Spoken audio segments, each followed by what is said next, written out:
नमस्कार दोस्तों इस वीडियो में हम प्रैक्टिकल एग्जांपल्स के थ्रू समझेंगे कैसे हम डेटा को टेंसरफ्लो जावास्क्रिप्ट में हैंडल कर सकते हैं।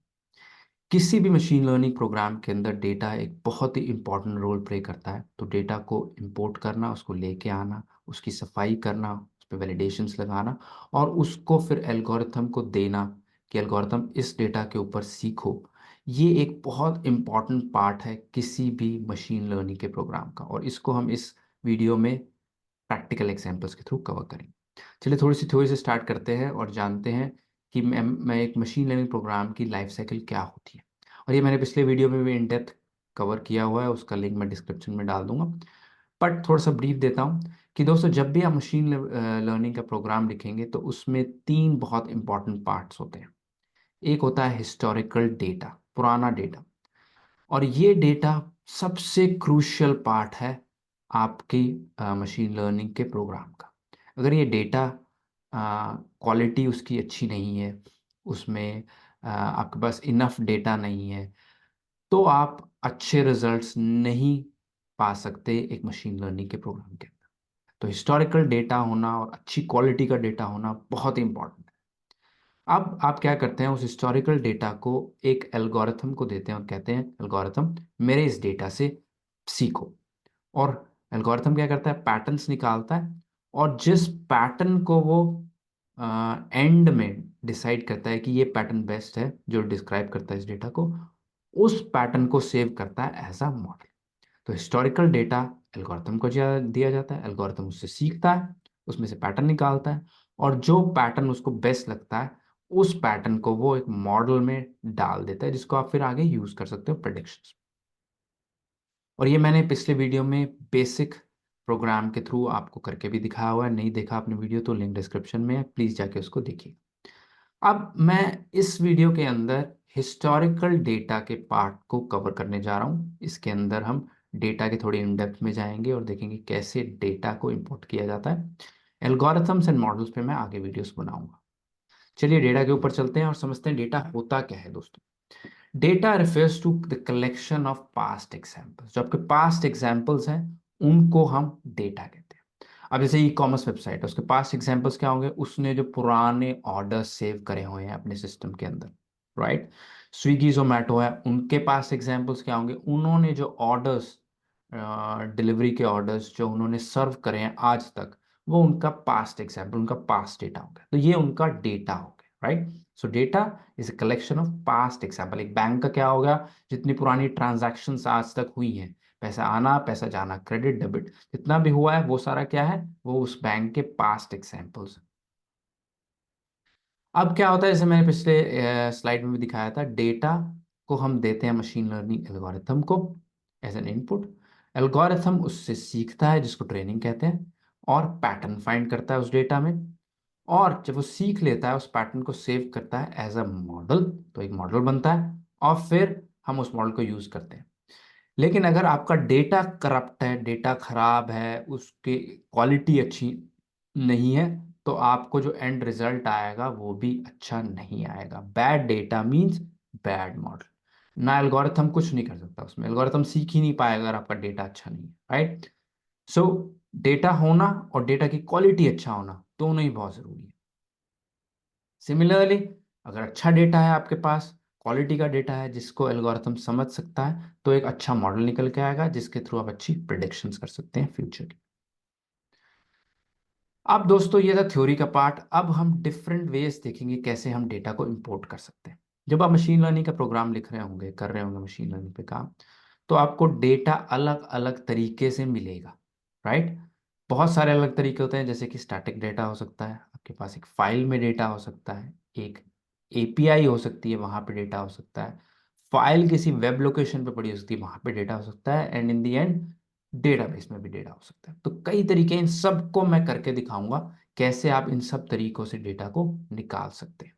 ठीक है, चलिए स्टार्ट करते हैं स्टैटिक डेटा से। स्टैटिक डेटा क्या है, हार्ड कोडेड आपके प्रोग्राम में डेटा पड़ा हुआ है, राइट, कहीं बाहर से नहीं आना, पड़ा हुआ है ऑलरेडी अंदर।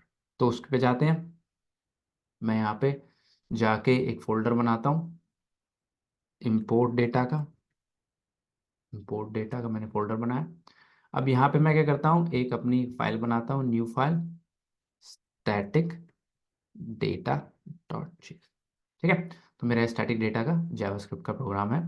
अब इसके अंदर मैंने पिछले प्रोग्राम में कुछ चीज़ें लिखी थी, उसी को ही मैं दोबारा से रिपीट करने जा रहा हूँ। Normal TensorFlow hello world program, right. तो इसके अंदर ही मैंने कुछ चीज़ें करी थी, वही चीज़ मैं कवर करूँगा। बट इसके अंदर मैं पहले टेंसरफ्लो जेएस यूज़ कर रहा था।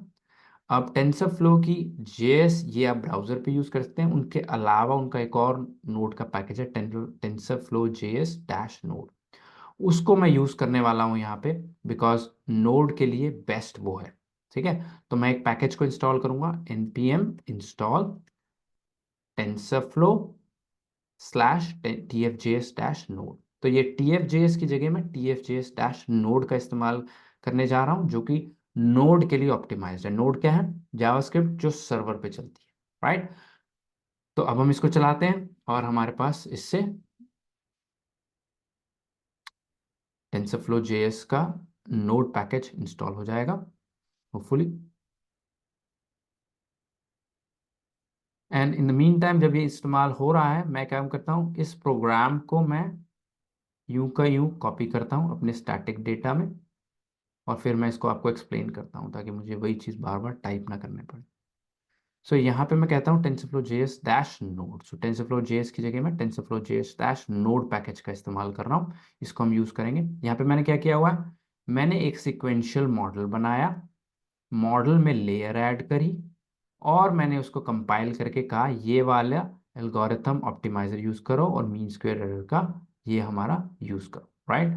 सो ये हमारे पास जो है मॉडल बन गया।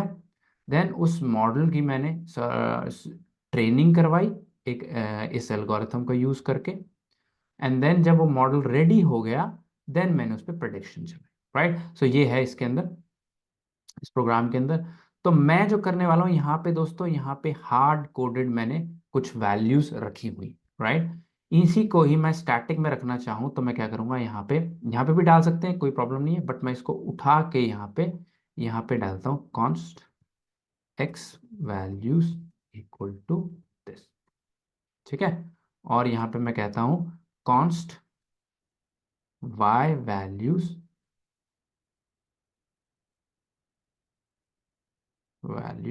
Equals to this. मैंने इसको बाहर निकाला है बस अभी के लिए, और कुछ नहीं करा, राइट।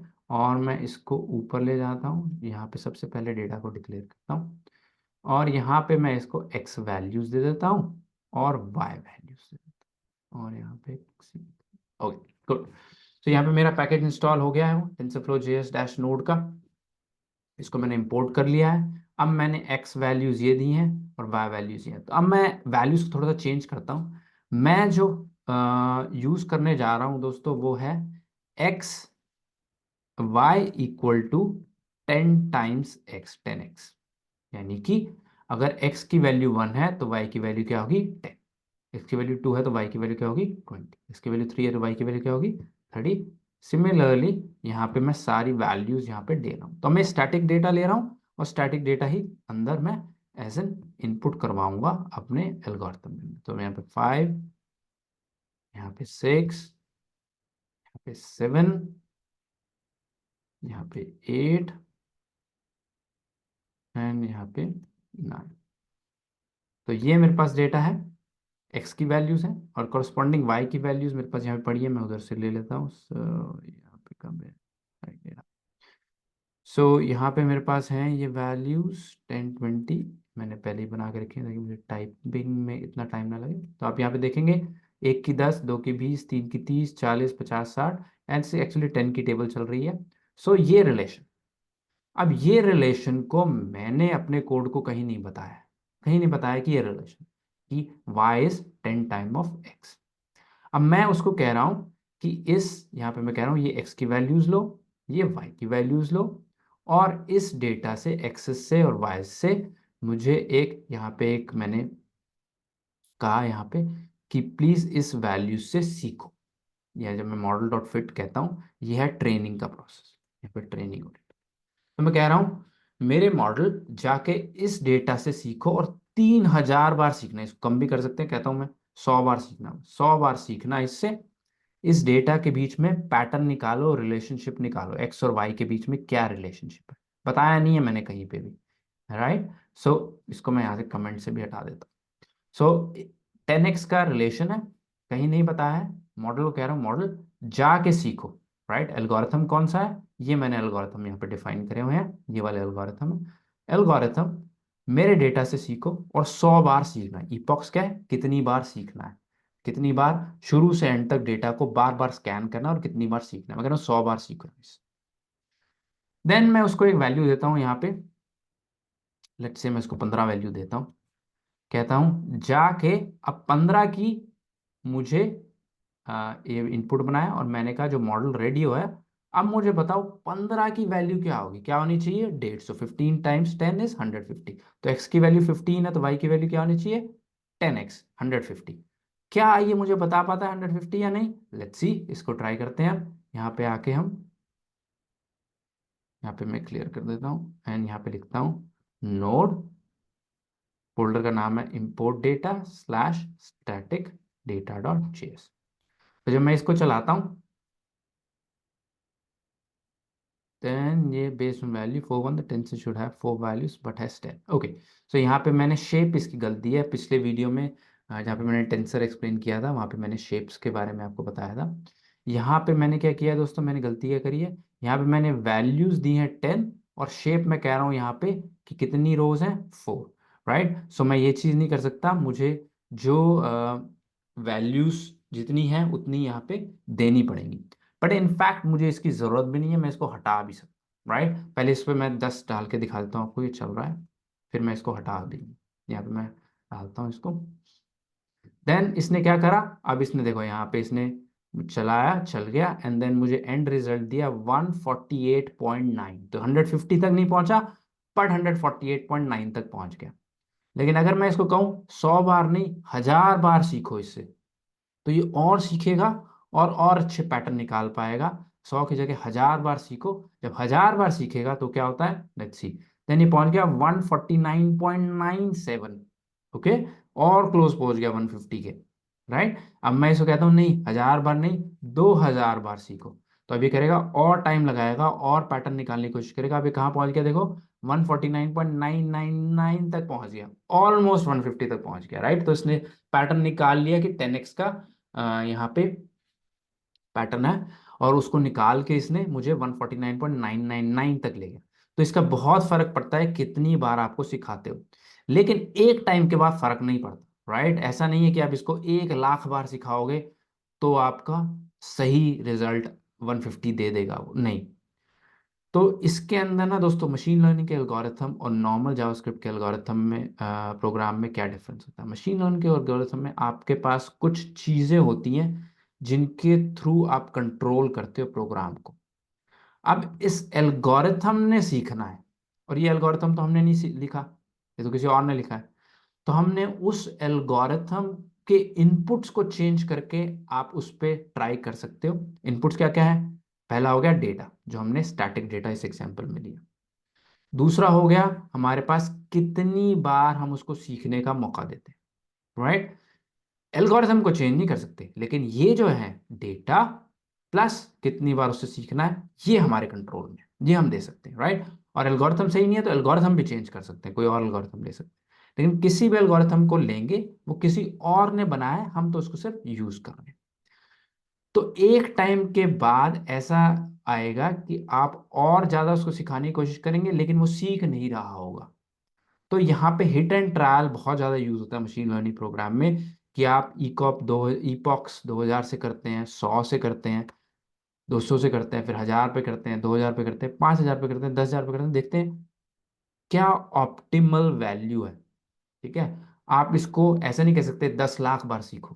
क्यों नहीं कर सकते, बिकॉज जब वो 10 लाख बार सीख रहा होगा आपकी कंप्यूट की कॉस्ट आएगी, आप किसी सर्वर पे से चला रहे होंगे और उस सर्वर की कॉस्ट होगी और वो कई दिन तक चल सकता है। तो आपको एक बैलेंस बना के चलना पड़ेगा कि कितना मुझे एफर्ट डालना है और उससे मुझे कितना आउटपुट मिल रहा है। अब इस केस में मैं 2000 से खुश हूं बिकॉज मैं 149.999 ऑलमोस्ट मैं पहुंच ही गया हूं वहां पे। तो मैं उससे ऊपर नहीं जाऊंगा, मैं कहूँगा ठीक है मैं इस रिजल्ट से खुश हूँ। तो आपको ये निकालना है आप कहाँ पे खुश हो। Right? Because 100% result machine learning में, बिल्कुल प्योर 100% रिजल्ट जैसे कि आपको जावास्क्रिप्ट प्रोग्राम में मिलते थे, नहीं मिलते। आपको हमेशा अप्रॉक्सीमेट वैल्यूज उस तक मिलती है, राइट? और जब आप अप्रॉक्सीमेट पे काम कर रहे होते हो, किधर तक जाना है, क्या मैं 148 पे खुश था? तो अगर मैं इसको 100 बार करता हूँ और मेरे को वैल्यू आती है 148 पॉइंट समथिंग, अब इस केस में 149 आ गई, ठीक है, लेकिन 0.5 आ रहा है, स्टिल 1 का डिफरेंस है। तो आप कह सकते हैं नहीं मैं इसमें खुश हूँ, देन आप 100 बार कीजिए ट्रेनिंग। आप कहते हैं नहीं नहीं मैं इसमें खुश नहीं हूँ, देन आप उसको 500 बार ले जाइए, 500 की बार उसको ट्रेनिंग करने का मौका दीजिए, देन वो 149.80 तक पहुंच गया, राइट? सो वो आपको डिसाइड करना है आपकी बिजनेस नीड्स के ऊपर कि कहाँ आप रुकना चाहते हो, कितनी उसको सीख देना चाहते हो। ओके,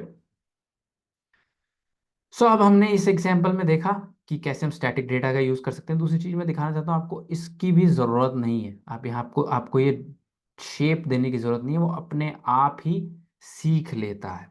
ओके, सो देख लेते हैं क्या शेप है। तो अगर आप शेप नहीं देते, देन स्टिल आपका प्रोग्राम चल रहा है एंड सही चल रहा है, कोई प्रॉब्लम नहीं। दूसरी चीज, यहाँ पे मैंने टेंसर 2D दिया है, राइट? बिकॉज ये मेरा 2 डायमेंशन का एरे है, एक ये एरे है और उसके अंदर हर एलिमेंट एक एरे है, राइट? ये भी एक एरे। तो क्या बनता है 2 डायमेंशन। आपको ये टेंसर 2D देने की भी जरूरत नहीं है, इंटेलिजेंट है ये भी सीख लेता है। आप कहते हैं सिर्फ टेंसर, वो भी चलेगा, ठीक है?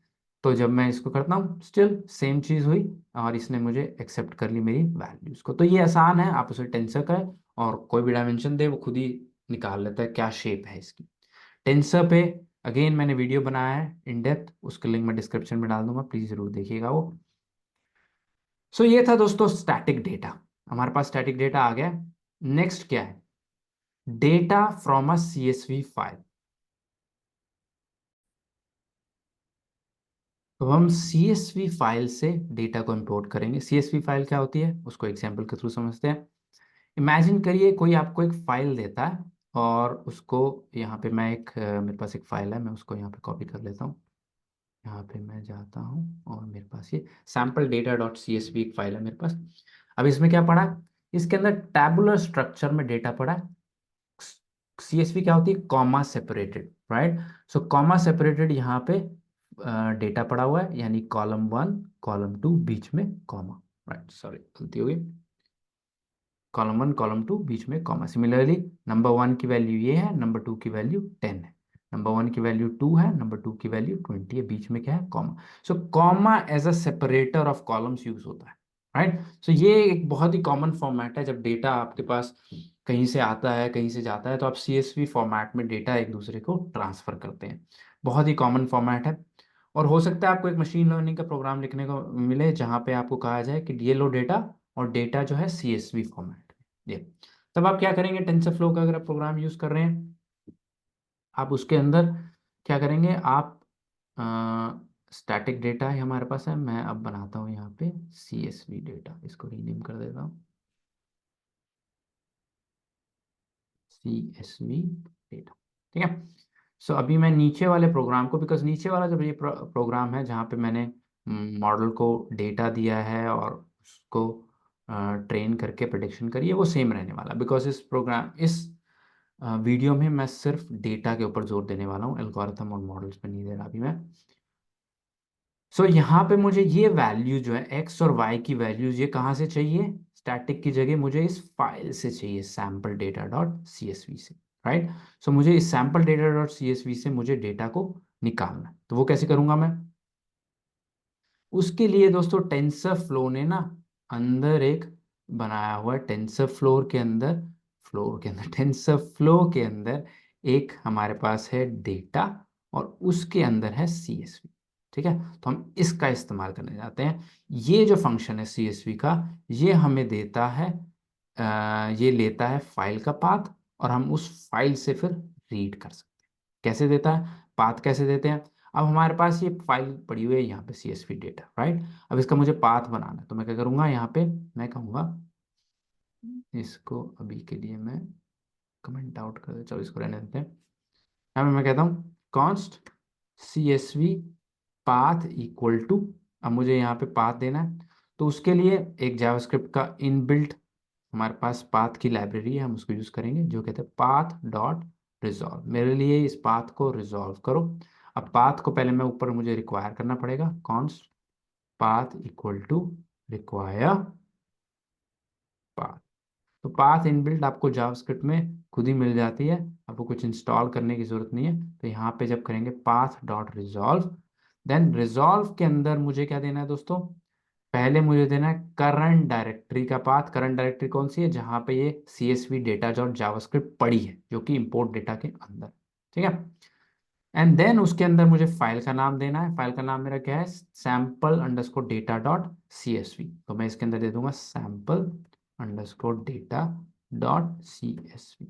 ओके, तो मेरे पास ये CSV इसका काम कर देते हैं, CSV फाइल पर, ठीक है। तो अब मैं क्या करता हूँ, मैं इसको भी कमेंट करके, हमेशा जब भी कोड लिखें छोटे छोटे पार्ट्स में लिखें ताकि आपको गलती जल्दी से मिल जाए। तो कंसोल डॉट लॉग, यहीं पर इसको लॉग करके प्रिंट करके इस प्रोग्राम को रन करते हैं। बाकी सब कमेंटेड आउट है, छोटा सा पार्ट प्रिंट कर रहा हूँ CSV फाइल का। देखते हैं पाथ सही बना है नहीं बना। तो उसके लिए यहाँ पे छोटे से यहाँ पे कहता हूँ मैं नोड इम्पोर्ट डेटा। अब स्टैटिक डेटा नहीं है, कौन सी फाइल है, CSV data dot JS, CSV dash data dot JS. इसको चलाते हैं। तब इसने क्या करा, मेरा पूरा पाथ देती है यूजर्स, ये मेरा पाथ है, और यहाँ पे इंपोर्ट डेटा के अंदर सैम्पल डेटा डॉट CSV। तो मेरा पूरा पाथ बन गया। अब ये जो पार्ट है, ये सैम्पल डेटा डॉट CSV के अलावा वो कहाँ से आया है, underscore directory name which gives you name of the directory, जो जहाँ पे ये वाली file CSV data dot JS जिसमें करंट कोड पड़ा वो कहाँ पड़ी, उसका पाथ, राइट। सो वो मुझे मिल गया। उसके आगे मैंने सैम्पल डेटा डॉट CSV लगा के पूरा पाथ बना लिया इस फाइल का। अब मैंने क्या करना है, इस CSV को ये फाइल का पाथ देना है, ठीक है। अब इसके अंदर एक चीज मुझे ध्यान रखनी है कि जब मैं इसको CSV का फाइल का पाथ दे रहा हूं, इससे पहले मुझे ये बताना है कि ये फाइल है। वो कैसे बताएंगे, फाइल कॉलन स्लैश स्लैश। अब यहाँ पे मुझे CSV की फाइल का पाथ दे, तो मैं कह रहा हूँ पूरा पाथ क्या है, फाइल कॉलन कॉलन, ये है प्रोटोकॉल का। हम बता रहे हैं कि ये फाइल है। आगे एग्जाम्पल में आपको दिखाऊंगा कि यहाँ पे एक वेब पाथ भी हो सकता है। तो यहाँ पर मैंने क्या है, फाइल है ये, इस फाइल से डेटा लो। अब जब आप इस फाइल को, सॉरी, यहाँ पे डेटा जब दे रहे होंगे, तब आप यहाँ पे ये भी बता सकते हैं कि कौन से कॉलम्स मिलेंगे। कॉलम्स क्या क्या है, जैसे यहाँ पे नंबर 1 है, नंबर 2 है, तो आप उस कॉलम की कॉन्फ़िगरेशन भी इसको बता सकते हैं, ठीक है। तो वो कैसे बताएंगे, आप कहेंगे const column config equal to, अब यहाँ पे आपने एक ऑब्जेक्ट देना जो बताएगा कौन कौन से कॉलम्स होंगे और उनकी क्या क्या डेटा टाइप होगी। अब ये करना क्यों जरूरी है, इसलिए जरूरी है दोस्तों, अगर आपकी CSV करप्ट है या उस पर डेटा की क्वालिटी अच्छी नहीं है, तो ये तुरंत उसको पकड़ लिया जाएगा, ठीक है। तो मैं कहता हूँ नंबर 1, क्योंकि यहाँ पे कॉलम का नाम है ना नंबर 1 और नंबर 2, तो पहला कॉलम है नंबर 1, और अब मुझे देना है कि उसका डेटा टाइप क्या है, डेटा टाइप के, राइट। अब इस केस में, मेरे केस में क्या है, इंटीजर। तो इंटीजर भी हो सकता है, फ्लोट भी हो सकता है, स्ट्रिंग भी हो सकता है, बूलियन भी हो सकता है। मेरे केस में इंटीजर है, तो मैं कह रहा हूँ इंट 32, राइट, इंट 32 इसका। और दूसरा है नंबर 2, और वो भी इंट 32 है, उसको भी इंट 32 दे देते हैं। तो हमारे पास दो कॉलम्स हैं, और उसमें पहला कॉलम है नंबर 1 जिसका टाइप है इंटीजर, दूसरा भी है नंबर 2 जिसका टाइप है इंटीजर। यहाँ पे आते हैं। अब मैं कह रहा हूँ प्लीज मेरे इस डेटा को पढ़ो CSV से, और इसका फाइल का पाथ ये है, उसमें ये कॉलम्स आपको मिलेंगे और ये टाइप, ओके। सो अब मेरे पास यहाँ पे जो बन गया ना दोस्तों, वो बन गया एक CSV का डेटा सेट, ओके। तो मैं कहता हूँ यहाँ पे const CSV data set equal to this, और मैं इसको प्रिंट कर देता हूँ, ओके, कंसोल डॉट लॉग। और दोस्तों मैं इस सारे कोड का लिंक डिस्क्रिप्शन में डाल दूंगा, ताकि आप इसको अपनी मशीन पे ट्राई कर सकें। ट्राई करके ज़रूर देखिएगा, ऐसे कोडिंग समझ नहीं आती, करके देखिएगा। सिर्फ पढ़ के समझ नहीं आएगी, करके अच्छे से समझ आएगी, ठीक है। इसको चलाते हैं, देखते हैं CSV को पढ़ पाया या क्रैश हो गया। तो इसने CSV को पढ़ लिया है, इसके पास URL मिल गया है, राइट। अब इसमें से डेटा कैसे निकालें, ठीक है। तो इस पे एक फंक्शन बना हुआ है फॉर ईच असिंक, उसका हम इस्तेमाल कर सकते हैं। तो मैं एक यहाँ पे जाके कहता हूँ await CSV data set dot for each async. अब ये क्या लेता है दोस्तों, ये एक फंक्शन लेता है और उस फंक्शन के अंदर आपको रो दे दो, ठीक है, एंड देन रो के अंदर से आप इसको प्रिंट करा सकते हो, कंसोल डॉट लॉग रो, ठीक है। सो मैं कह रहा हूँ, इसमें क्या कह रहा हूँ मैं, CSV डेटा के ऊपर आइटरेट करो, एक एक करके जाओ, हर डेटा पे एक एक करके जाने का मतलब है पहले इस पे जाओ, फिर इस पे जाओ, फिर इस पे जाओ, एक एक रो पे जाओ, ये 10 रोज हैं, सब पे जाना है एक एक करके, और उस रो को प्रिंट कर दो मेरे लिए, बस ये मैं कह रहा हूँ, ठीक है। इस कंसोल लॉग को हटा देते हैं, देखते हैं डेटा को प्रिंट कर पाता है नहीं कर पाता। तो इसने क्या करा, मेरे इस डेटा को प्रिंट कर दिया है, राइट, 1 2 3 4, और यहाँ पे 10 20 सारे यहाँ पे नंबर 1 और नंबर 2 की वैल्यू इसने प्रिंट कर दी। और अच्छी चीज क्या करी इसने, एज अ ऑब्जेक्ट बना दिया उसको, नंबर 1 कॉलम 1, नंबर 2 कॉलम 10, जिससे मेरा पढ़ना आसान हो जाएगा। सो मेरे पास डेटा आ गया। मैं नेक्स्ट चीज क्या करना चाहता हूँ, मैं नेक्स्ट चीज करना चाहता हूँ कि मैं यहाँ पे ये जो वैल्यू है इसको अंदर डालना चाहता हूं एक्स एंड वाई की। कैसे करेंगे, मैं यहां पे जाके कहूंगा एक्स वैल्यूज डॉट मेरे इस एरे में पुश कर दो, क्या पुश कर दो, जो रो है उसका नंबर 1, ठीक है, उसका नंबर 1 पुश कर दो। और यही चीज मैं वाई में करना चाहता हूँ, वाई में वैल्यूज नंबर 2 वाली डालनी है। देखो रिलेशन तो यही है ना, 1 10 2 20, हमारी 10x की टेबल चल रही है, सेम जो मैंने यहाँ पे करा था स्टैटिक डेटा, रिलेशनशिप सेम है, डेटा भी सेम है, जस्ट मैं फाइल से पढ़। तो मैं कह रहा हूँ जो नंबर 2 की वैल्यू है वो वाई में डाल देना, ठीक है, एक्स की वैल्यू इधर डाल देना, वाई की वैल्यू यहाँ डाल देना। और अब मैं जाके यहाँ पे कहता हूँ जब पढ़ लो तो मुझे, सॉरी, प्रिंट कर देना console dot log x values and y values मेरी प्रिंट कर, ओके, पढ़ के एक्स वैल्यूज में डालना और वहां से फिर और वाई वैल्यूज में डालना और उसको प्रिंट करना, ओके। अगेन हमारे पास एरे आ गया 1 2 3 4 5 7 9 10, और यहाँ पे उसका 10 टाइम्स, यहाँ पे हमारे पास एक्स और वाई की वैल्यूज हमारी क्लियर हो। अब जब ये क्लियर हो गई, बाकी का प्रोग्राम सेम है, उसमें तो कोई फर्क ही नहीं है, सब कुछ सेम है। इसको मैं टॉगल लाइन इंप्लीमेंट कर देता हूँ और यहाँ पे मैं इसको अब चलाता हूँ, एंड देन हमारे पास सेम चीज़ है। हमने 15 की प्रिडिक्शन करवाई है, 15 की प्रिडिक्शन है 149.77, सेम मैं इसको 1000 कर दूंगा तो ये 149.999 तक आ जाएगा। बाकी सारी चीज़ सेम है जो पहले एक्सप्लेन करी है। मेन चीज़ ये थी हम एक CSV से डेटा को पढ़ पाए हैं, जो कि फाइल हमारी यहाँ पे पड़ी है, उससे हमने डेटा पढ़ा। और ये फाइल तो मैं छोटा ले रहा हूँ बिकॉज अभी मैं आपको डमी एग्जाम्पल्स के साथ समझा रहा हूँ चीज़ें। आगे जैसे जैसे वीडियोस बढ़ते चले जाएंगे, बेसिक्स क्लियर होंगे, हम एक अच्छे डेटा सेट के साथ अच्छे प्रोग्राम्स बनाएंगे जो कि नियर रियल वर्ल्ड एग्जांपल्स होंगे, राइट। अभी के लिए मैं आपको क्योंकि बेसिक्स समझा रहा हूँ तो बेसिक डेटा लेके, छोटा सा डेटा लेके आपको क्लियर करने की कोशिश कर रहा हूँ कि बेसिक्स क्या है, ओके। सो ये था दोस्तों data from a CSV file. अब नेक्स्ट क्या चीज़ है दोस्तों हमारे पास, नेक्स्ट है CSV data from a file on web.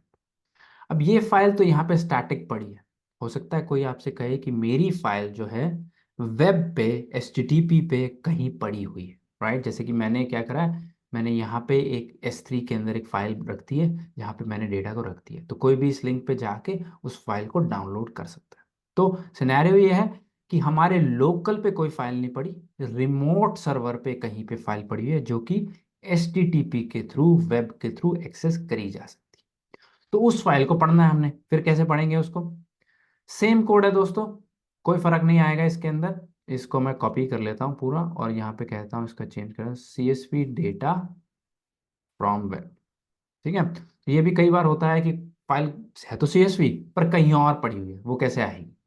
तो उस केस में आपने क्या करना है दोस्तों,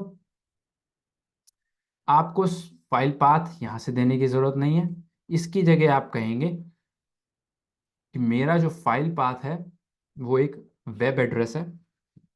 तो आप एक URL देंगे, मैं URL यहाँ पे कॉपी कर लेता हूँ। ये URL दोस्तों आप इसको खोल सकते हैं कहीं से भी, ठीक है। आप इसको ब्राउज़र पे खोलेंगे तो फाइल अपने आप डाउनलोड भी हो जाएगी, ट्राई करके देखना। राइट, तो ये जो मेरे CSV का फाइल पाथ है, एक वेब पाथ है। और अब मैं इसको यहाँ से ये वेब पाथ ऐसे का ऐसे दे देता हूँ। राइट, तो इसके आगे ऑलरेडी HTTPS लिखा है, तो मुझे HTTP वेब लिखने की ज़रूरत नहीं है। वहाँ पे फाइल मैंने इसलिए लिखा था ताकि इसको पता चले कि फाइल पे है। जब इसको पता चलेगा कि HTTP है तो ये समझ जाएगा कि ये वेब है, और क्योंकि ये वेब है तो ये एक वेब रिक्वेस्ट मारेगा और इस फाइल को डाउनलोड कर लेगा। हमें कुछ करने की ज़रूरत नहीं है, CSV खुद ही हैंडल कर लेती है ये चीज़। राइट, तो अब मैं इस प्रोग्राम को रन करके देखता हूँ। पहले उससे पहले मैं क्या करता हूँ, मैं यहाँ पे CSV फाइल पाथ को प्रिंट भी करवा रहा हूँ, और इस सब को मैं कमेंट आउट कर देता हूँ ठीक है। और अब हम इसको चलाते हैं, CSV डेटा फ्रॉम वेब। जब मैंने इसको चलाया तो इसने मुझे अब ये पाथ दिया वेब का। देखते हैं इस वेब को पढ़ पाता है या नहीं पढ़ पाता है। यहाँ पे गए और टॉगल करा मैंने इसको, सेव करा, और अब मैं इसको चलाता हूँ। ये पढ़ पाया, एंड इसने सारी रोज पढ़ के मुझे अगेन प्रिडिक्ट कर दिया कि 15 की value around 149.8 which is near to 150 होगी। ओके, तो ये चीज़ तो मेरी क्लियर हो गई। इसमें मैं एक और चीज़ ऐड करना चाहता हूँ दोस्तों, कि जब भी आप डेटा कहीं बाहर से लेके आ रहे हैं, उसकी वैलिडेशन ज़रूर करना कि वो डेटा सही है या नहीं। एक वैलिडेशन तो ये होगी कि इंटीजर है या नहीं, बट आप यहाँ पे भी ये चेक लगाइए, क्या पढ़ने से पहले, इफ क्या मेरा डेटा सही में इंटीजर है या नहीं है, और इसकी वैल्यू 0 से बड़ी है या नहीं है। हो सकता है आपको पॉजिटिव इंटीजर्स ही चाहिए, तो वो आपके सिनेरियो पे डिपेंड करता है कि क्या वैलिडेशन लगेगी। पर वैलिडेट जरूर कीजिएगा डेटा को, जैसे कि मैं यहाँ पे कहता हूँ नंबर डॉट इज इंटीजर, क्या ये इंटीजर है या नहीं। ये भी, अगर ये इंटीजर नहीं है, या फिर ये इंटीजर नहीं है नंबर 2, तो उस केस में मैं एरर थ्रो कर दूंगा, प्रोग्राम में आगे नहीं जाऊंगा। मैं कहूंगा थ्रो न्यू एरर, मुझे एरर थ्रो कर दो, number 1 and number 2 should be integers. Right, number 2 integer होनी चाहिए। आप इसके आगे और चेक भी लगा सकते हैं कि इसकी वैल्यू 0 से बड़ी होनी चाहिए। अगर आपको सिर्फ पॉजिटिव चाहिए उसकी भी कंडीशन लगा सकते हैं। तो मैंने ये एरर यहाँ पे थ्रो कर दिया, एंड देन कोई, बिकॉज वैल्यू सारी सही है तो ये सही चल गया। बट दूसरे प्रोग्राम में अगर मैं जाऊं, जो मेरा लोकल फाइल में था CSV डेटा में, यहाँ पे मैं चेक लगाता हूँ, लेट्स सी एरर थ्रो होता है नहीं होता। मैं यहाँ पे गया, ठीक है, और मैं क्या करता हूँ, यहाँ पे सैम्पल डेटा के अंदर यहाँ पे अपना नाम लिख देता हूँ। ओके, तो जब मैं ये रन करूंगा तो हम्म, हम्म, हाँ, हाँ, मैंने अभी, ओके, मैंने ये वाला डेटा रन करा, CSV डेटा डॉट JS को रन करते हैं। देन ये कहेगा error number 1 and number 2 should be integer. मुझे इंटीजर्स चाहिए, आपने इंटीजर्स नहीं दिए, इसलिए मैं फेल हो गया। राइट, सो ये मैंने गलती से पहले ये वाला रन कर दिया था, मुझे भी समझ नहीं आया क्यों नहीं चला, बट मैं चेंज कर रहा था यहाँ पे। और जब इस CSV डेटा को मैंने रन करा यहाँ पे, CSV डेटा को, तो यहाँ पे आया, इसने देखा कि ये क्या हुआ है, इसने चेक करा कि इंटीजर्स है या नहीं है। तो नंबर 2 उसको इंटीजर नहीं मिला, बिकॉज मैंने यहाँ पे उसका नाम आशीष कर दिया, और जो आशीष इंटीजर नहीं है, इंटीजर नंबर होना चाहिए। तो उस केस में ये फेल हो गया, और जब मैं इसको सही करके चलाता हूँ देन ये चल जाता है। तो डेटा वैलिडेशन जरूर लगाइएगा कि आपका डेटा साफ होना चाहिए। Good quality data means good quality data to algorithm means good model means good predictions. तो ये याद रखिएगा, डेटा बहुत जरूरी है। ओके, सो ये चीज हमारी क्लियर हो गई। CSV data from a web, from website, ये भी सी है। JSON data from an API। Okay, so ये जो चीज है ना दोस्तों, ये भी एक बहुत इंपॉर्टेंट पार्ट है। कई बार आपको कहा जाएगा कि हमारा डेटा जो है ना, एक जेसन एंड पॉइंट पे पड़ा हुआ है कहीं पे रिमोटली, राइट, और वहां से डेटा फेच कर, राइट। सो ये भी एक अच्छा सिनेरियो है जो आपको पता होना चाहिए कैसे आप हैंडल करेंगे। इसके अंदर आपको एक वेब रिक्वेस्ट डालनी पड़ेगी, और उस वेब रिक्वेस्ट डेटा को लेके आना पड़ेगा। तो उसके लिए हम क्या करेंगे, उसके लिए हम जेसन डेटा के लिए अलग फाइल बनाते हैं। CSV डेटा की जगह हम कहते हैं अब हमारा जेसन डेटा है।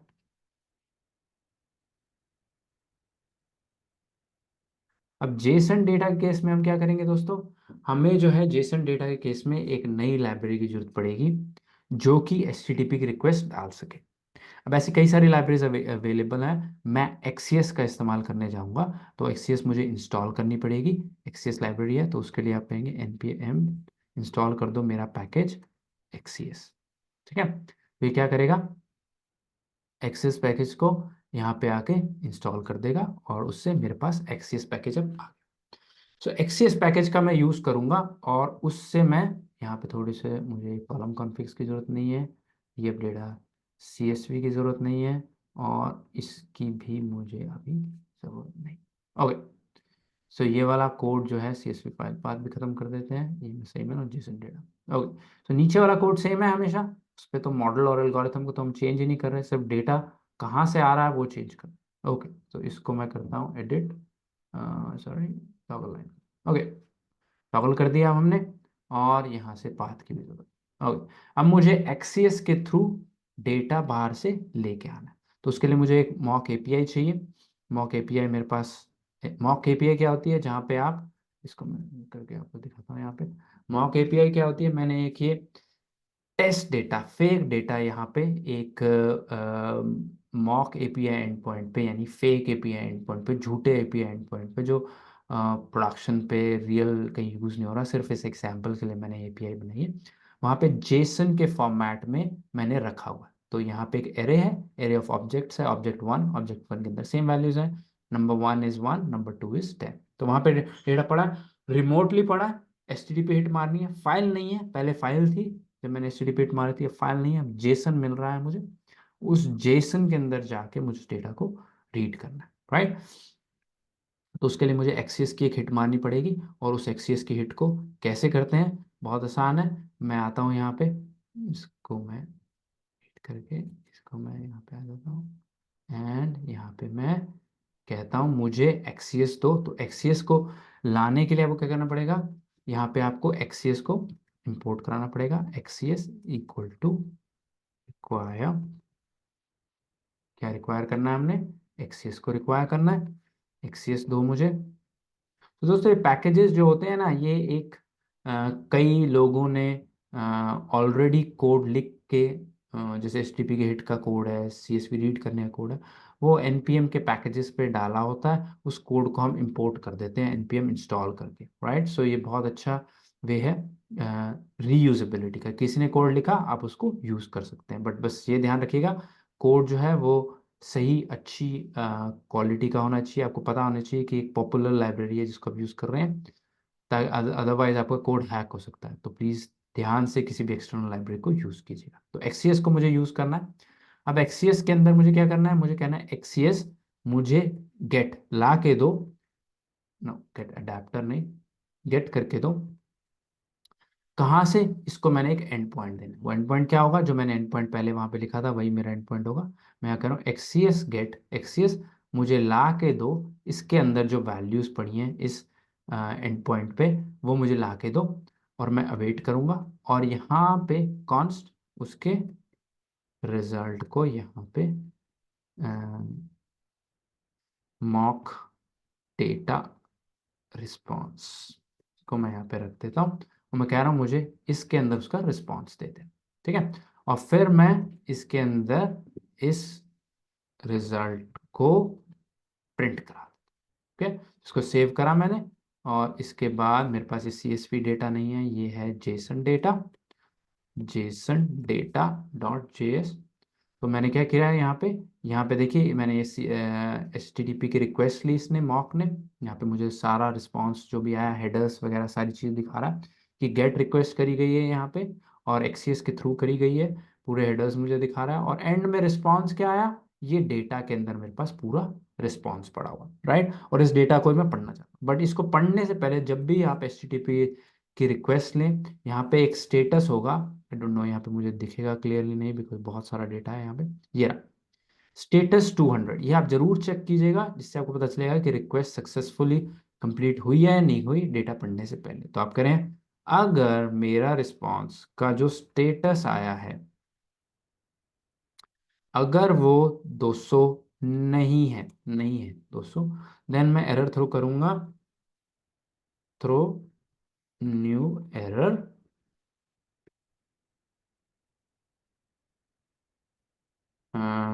फेच फेच होता है गेट को ही कहते हैं, तो गेट लिख देते हैं, gate data from Jason and point fail. तो मैं जेसन एंड पॉइंट से डेटा लाने में सक्षम नहीं हो पाया, नहीं सक्सेसफुल हो पाया। ये स्टेटसेस दोस्तों क्या होते हैं, जब भी आप एचटीटीपी की रिक्वेस्ट लेते हैं तो सर्वर बताता है कि ये सक्सेसफुल हुई या नहीं हुई, राइट। 200 का मतलब है, 200 का मतलब जिस सर्वर पे हिट जा रही है, ये वाला मॉकी डॉट आईओ का सर्वर, वो कह रहा है सब कुछ सही हो गया, 200 है, सब कुछ ठीक है, राइट। सो 200 मिला, ऑल इज गुड, मेरे पास डेटा आ गया है। ओके, सो इसको भी हम, अब हमें डेटा यहाँ पे करने की जरूरत नहीं है, इसको मैं चलाता हूँ, देखता हूँ एरर आता है नहीं आता। एरर नहीं आया, सब कुछ चल गया। ओके, अब मुझे इसमें से डेटा पढ़ना है, वो कैसे पढ़ेंगे, मॉक रिस्पॉन्स डॉट डेटा।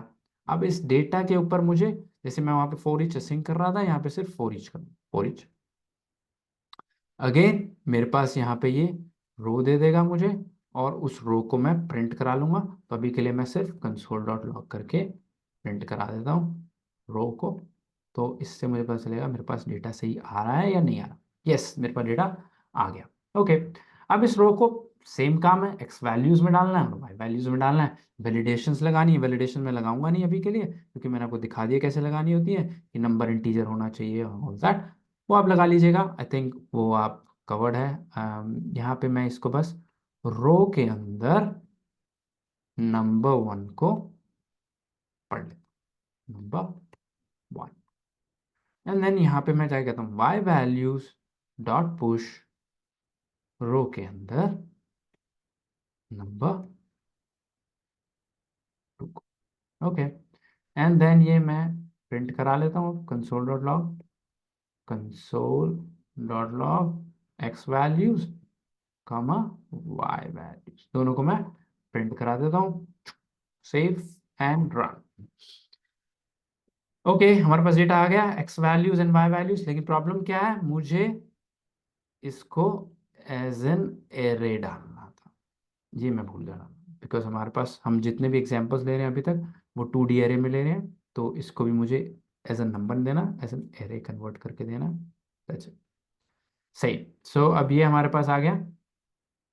आगे का काम बिल्कुल सेम है, कुछ फर्क ही नहीं है आगे के काम में। यहाँ पे अब हमने पास इस एक्स वैल्यू और वाई वैल्यू को यहाँ पे यूज करके ट्रेनिंग करवानी है, और उस फिर मॉडल को यूज करना। ओके, सेव करते हैं, चलाते हैं, एंड दैट्स इट, सेम चीज आ गई हमारे पास, मॉडल चला और ये डेटा आ गया हमारे पास। ये मैंने जेसन डेटा डॉट जेएस के थ्रू चलाया। बाकी सब कुछ सेम है। डेटा अब कहाँ से आ रहा है, एक H T T P and point से जेसन के थ्रू मेरे पास डेटा आ रहा है। ओके, ये था दोस्तों जेसन का एग्जांपल। अब मेरे पास में ये लास्ट एग्जांपल है दोस्तों माइस्क्ल डेटाबेस का। ये भी बहुत ज़्यादा यूज होता है, डेटाबेस में डेटा पड़ा है, आपको डेटाबेस से डेटा निकालना है और उसको उस पर वैलिडेशन लगानी है और उसको यूज करना है। तो उसको हम आके अब हम प्रैक्टिकल एग्जांपल के थ्रू उसको करके देखते हैं। बट उसको करने से पहले हमें क्या चीज़ चाहिए दोस्तों, पहले डेटाबेस में डेटा चाहिए। तो मेरे पास यहाँ पे माइस्क्ल का, यहाँ पे एक डेटाबेस मैंने बनाया माइस्क्ल लर्निंग करके। उस माइस्क्ल लर्निंग के अंदर मैंने सैंपल डेटा जो है यहाँ पे डाल दिया है, इसकी सीक्वल मैं आपको दे दूंगा। इसमें क्या हुआ है, मेरे पास सैम्पल डेटा वन करके टेबल है माइस्क्ल लर्निंग डेटाबेस के अंदर, और यहाँ पे मेरे पास सेम वैल्यूज पड़ी हैं, 110 220 10 100 डेटाबेस में डली हुई हैं। इसका जो कोड है ना दोस्तों, वो मैं यहाँ पे आपको दे देता हूँ, यहाँ पे सीक्वल स्कीमा करके इंपोर्ट डेटा में मैं यहाँ पे डाल देता हूँ। तो आपके लोकल पे भी, आप अगर आपके पास माइस्क्ल इंस्टॉल है तो आप इसको रन कर सकते हैं। माइस्क्ल पे मैंने पूरा एक सीरीज बनाई हुई है वीडियोस की, अगर आपने वो सीरीज नहीं देखी उसका लिंक भी मैं डिस्क्रिप्शन में डाल दूंगा। वहाँ पे डेटाबेस के पूरे बेसिक्स क्लियर हैं। और डेटाबेस दोस्तों बहुत ही इंपॉर्टेंट है जानना अगर आप मशीन लर्निंग में जा रहे हैं, बिकॉज आपको डेटा से बहुत ज़्यादा खेलना पड़ेगा। तो प्लीज़ अगर आपको डेटाबेस की नॉलेज चाहिए तो उस सीरीज को भी स्टार्ट कीजिएगा और इन डेप्थ सीखिएगा।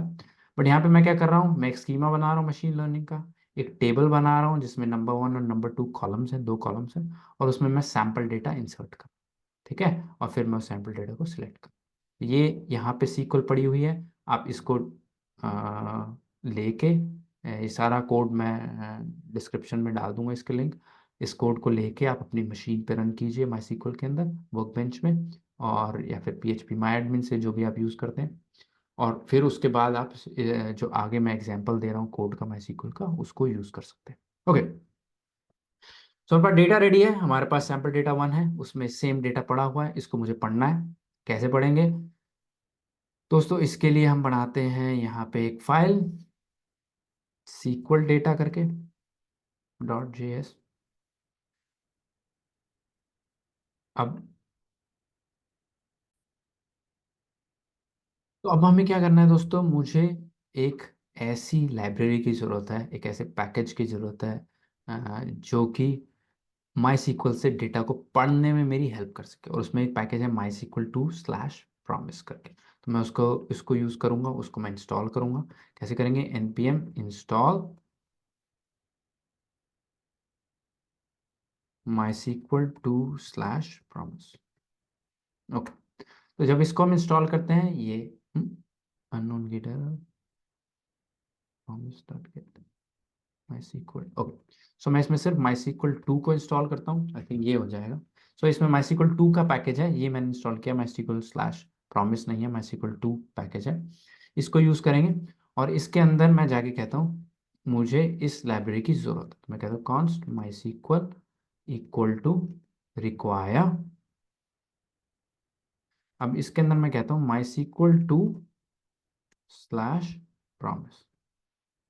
ठीक है, तो इसको मैं अब यहाँ पे चला के देखता हूँ ये मेरा इंपोर्ट हो गया नहीं हो गया, जस्ट टू चेक कि ये लाइब्रेरी सही से चल रही है नहीं चल रही है। नहीं होगा तो यहीं पर ये क्रैश हो जाएगा। सो इंसर्ट, ओके, सो SQL डेटा को चलाते हैं हम। यहाँ पे जेसन डेटा की जगह हमारी फाइल का नाम है SQL-data। इसको चलाते हैं इनसाइड, तो ये चीज़ चल रही। अब हम क्या करते हैं जो दोस्तों, जेसन डेटा पे जाते हैं और इस असिंक फंक्शन को कॉपी कर लेते हैं, बिकॉज ऑलमोस्ट सेम ही है। हमने तो सिर्फ MySQL का कोड MySQL वाला कोड जो है वो चेंज होगा। तो यहाँ पे जाके मैं इसको लिख देता हूँ, एंड यहाँ पे मैं क्या करने जा रहा हूँ MySQL, और यहाँ पे मैं टेंसरफ्लो JS नोड को भी इम्पोर्ट कर लेता हूँ। ओके, सो मेरे पास टेंसरफ्लो भी आ गई, MySQL भी आ गई। यहाँ पे नीचे वाला कोड ये वाला सेम है, इसको मैं कमेंट कर देता हूँ, इसमें मैं कोई चेंज नहीं कर रहा। इसको बाद में ऑन कर देंगे, इसकी भी हमें ज़रूरत नहीं है। और अब मैं मॉक डेटा की मुझे ज़रूरत नहीं है, मैं मॉक डेटा जेसन से नहीं ले रहा, इसको भी। ओके, अब मुझे MySQL से डेटा राइट। सो MySQL से डेटा लेने के लिए सबसे पहले आपको कनेक्शन बनाना पड़ेगा। ठीक है, तो वो कैसे बताता है? MySQL डॉट, इसके अंदर एक फंक्शन है create connection, sorry create connection. अब क्रिएट कनेक्शन क्या लेता है दोस्तों? क्रिएट कनेक्शन एक ऑब्जेक्ट लेता है जिसमें आपको बताना है कहाँ कनेक्ट करना है। होस्ट कौन सा है? मेरे लोकल पे ही है, तो मैं उसको कहता हूँ लोकल होस्ट है। ठीक है, फिर है इसके बाद यूज़र कौन सा है? यूज़र कौन सा है? मेरे केस के अंदर मेरा जो डेटाबेस का कनेक्शन मैंने लिया है उसमें यूज़र लिया है आशीष, आपका हो सकता है अलग हो, आपका रूट हो। पासवर्ड कौन सा है? पासवर्ड कौन सा है? पासवर्ड इसके अंदर मैंने लिया हुआ है, बहुत सिंपल है मेरा, 1 2 3 4 5 6। कभी प्रोडक्शन पे पासवर्ड मत रखना, ये सब लोकल के लिए है। और यहाँ पे मैं कहता हूँ कि मेरा डेटाबेस कौन सा है। अगर आप डेटाबेस देखेंगे, यहाँ पे मेरे पास है मशीन लर्निंग करके डेटाबेस। तो डेटाबेस कौन सा है? डेटाबेस है मेरा machine learning. Okay, so local host पे आशीष यूजर से 1 2 3 4 5 6 पासवर्ड से कनेक्ट करो, और मेरा डेटाबेस है मशीन लर्निंग। ओके, सो ये है हमारे पास MySQL का कनेक्शन। अब मेरे को इसको अवेट करना है, और यहाँ पे मुझे कहना है ये क्या मुझे देगा? मुझे एक कनेक्शन दे दे। ये मेरा कनेक्शन बना हुआ है मेरे सर्वर के साथ। सो कनेक्शन पे मैं कह रहा हूँ अब मैं इस कनेक्शन का यूज करके कोई भी क्वेरी चला सकता हूँ। तो मैं कनेक्शन पे कहता हूँ कनेक्शन डॉट क्वेरी। क्या क्वेरी चलाना चाहता हूँ मैं उस डेटा को रीड करना चाहता हूँ, राइट? ठीक है, तो वो कैसे रीड करेंगे उसके लिए मैं क्या चाहता हूँ यहाँ पे, ये वाली क्वेरी जो है मेरी, मैं इसी को कॉपी कर, मुझे डेटाबेस देने की जरूरत नहीं है बिकॉज डेटाबेस मैंने यहाँ पे दे दिया already. Select star from sample data 1, ये मेरे पास एक है। और ये मुझे क्या देगा?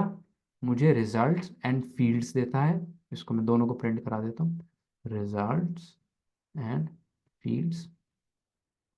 तो उसको मैं यहाँ पे प्रिंट करा देता हूँ, रिजल्ट्स एंड ओके, कनेक्शन बनाया, उस कनेक्शन पे क्वेरी चलाई और डेटा को लोड कर। ओके, इसको चलाते हैं। तो देखो यहाँ पे क्या हुआ, यहाँ पे एक एरे मिला, एरे के अंदर सारा डेटा है हमारे पास, ये है रिजल्ट्स, और फील्ड्स क्या है, फील्ड्स बता रहा है नंबर 1 एंड नंबर 2 है, और दोनों इंटीजर है। ओके, तो ये वैलिडेशन भी है हमारे पास कि हम कर सकते हैं कि इंटीजर डेटा। ओके, सो रिजल्ट्स, हमारे पास ये ऑब्जेक्ट है, आप इस रिजल्ट के ऊपर लूप चला सकते हैं, इसके ऊपर फॉर ईच चला के आप एक एक करके आइटरेट कर सकते हैं। तो results dot for each row, इसको कहते हैं एरो फंक्शन। तो यहाँ पे मैं कहता हूँ रो लो, और इसको मैं कंसोल लॉक कर दूँ, कंसोल डॉट लॉक रो, मेरी रो को लॉक कर दूँ। ओके, लेट्स सी ये लॉक कर पाता है नहीं कर पाता। इसको मैं इस लॉक को हटा देता हूँ, इसकी मुझे जरूरत नहीं है। तो मैं एक एक रो को पढ़ रहा हूँ, पहले इसको पढ़ूंगा फिर इसको पढ़ूंगा, सिमिलरली सारे 10 रोज को पढ़। ओके, लेट्स सी ये चलता है नहीं चलता। यस, इसने पढ़ लिया। अब मुझे क्या करना है, मुझे इस डेटा को इसके अंदर डालना है, जैसे हम पहले कर रहे थे। वैलिडेशन आप लगा सकते हैं, मैं वैलिडेशन नहीं लगा रहा। X values dot push, same चीज जो हम कर चुके हैं पहले भी। यहाँ पे मुझे कहना है रो डॉट नंबर 1, नंबर 1 है ना, ये रो डॉट नंबर 1। ओके, और एक्स वैल्यूज की जगह अब मुझे वाई वैल्यूज में पुश करना है row dot number 2, console dot log row. यहाँ पे आके हम इसको चलाते हैं, एंड हमारे पास ये डेटा आ गया। अब मैं इसको रो को हटा देता हूँ और एक्स और वाई वैल्यूज को प्रिंट करता हूँ, देखते हैं मेरे पास ये रोज आती है नहीं आती। Console dot log x values comma y. Okay, इसको अब चलाते हैं। यहाँ पे हमारा डेटा रेडी हो गया। और ये खुद 2 डायमेंशन कह रहे हैं, ये भी 2 डायमेंशन कह रहे हैं, सब कुछ सही पड़ रहा है। दैट्स इट, नेक्स्ट बाकी चीज़ें सेम है, बाकी में कोई फर्क नहीं है। इसको चेंज चला देते हैं, तो सेव करा एंड देन इसको चलाया, एंड अगेन हमारा चल गया प्रोग्राम। हमने हमारा प्रेडिक्शन आया 149.80, और इस बार डेटा डेटाबेस से आया। दोस्तों हमने डिफरेंट डिफरेंट वेज देखे। Static data, data from a CSV file, local file पड़ी हुई थी। CSV फाइल फ्रॉम वेब, कहीं और फाइल पड़ी थी, हमारी मशीन पे नहीं थी। JSON data from an API, कोई API है उससे गेट करना।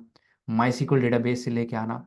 तो ये दोस्तों मोटे मोटे सारी चीज़ें कवर कर लेता है जहाँ से आप डेटा लेके आ सकते हैं।